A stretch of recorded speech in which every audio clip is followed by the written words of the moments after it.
আমার মুখ খারাপ বাবু কয় কোন শালা কোন হারামজাদা কোন বাচ্চা কোন বাচ্চা কোন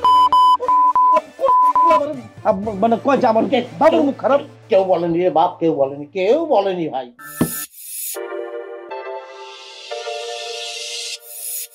আবার কি তোমার মোবাইলে কি আবারও সমস্যা হয়েছে নাকি? সমস্যা না থাকলে পরে কেউ হাসপাতালে আসে? বুঝতে পারতেছি না, এত লোকের মোবাইল ঠিক করতেছি, সার্ভিস করতেছি, কারো আসতে হয় না। আরে ক্রনিক রোগীর মতো তোমার মোবাইলের রোগ লাগেই আছে, ঘটনা কি আমি তো বুঝতে পারতেছি না। তোমার কি মনে হয় মিথ্যা কথা বলতেছিস শালা? এই যে মুখই তো ঠিক হয়নি, তা মোবাইল ঠিক হবে কিরাম করে? সাধে তো আর মানুষ বলে না মুখ খারাপ বাবু। আমার মুখ খারাপ বাবু কয় কোন শালা কোন হারামজাদা কোন বাচ্চা কোন বাচ্চা কোন মানে কয় যে আমার বাবুর মুখ খারাপ। কেউ বলেনি রে বাপ, কেউ বলেনি, কেউ বলেনি ভাই। কেউ না কেউ তো বলে, যদি কেউ না কেউ না বলে শালা তাহলে তুমি কি নিজের থেকে বলে গুলা? আরে আমার কি অত সময় আছে না? মোবাইল নিয়ে পড়ে থাকি, গবেষণা করি, এসব করার সময় আছে আমার?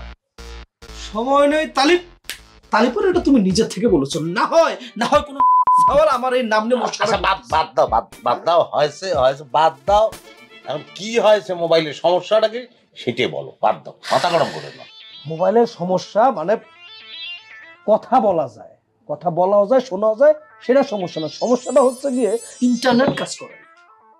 ও তালিবারে তো out of syllabus. Out of syllabus মানে? আউট অফ সিলেবাস মানে ওটা আমার সিলেবাসের বাইরে, ওটা আমার কাজ না। আমার কাজ হচ্ছে মোবাইল ঠিক করা, আর তোমার এই কাজটা হচ্ছে মোবাইল কোম্পানি।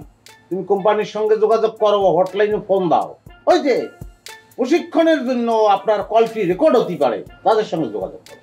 তো মোবাইল কোম্পানি যদি এটা ঠিক করবে, তোমার এটা কি হাসপাতাল? হ্যাঁ, এটা কোনো হাসপাতালের পর্যায়ে পড়ে? হ্যাঁ, কোন কইছে যে এটা একটা হাসপাতাল? এটা কোনো হাসপাতাল না,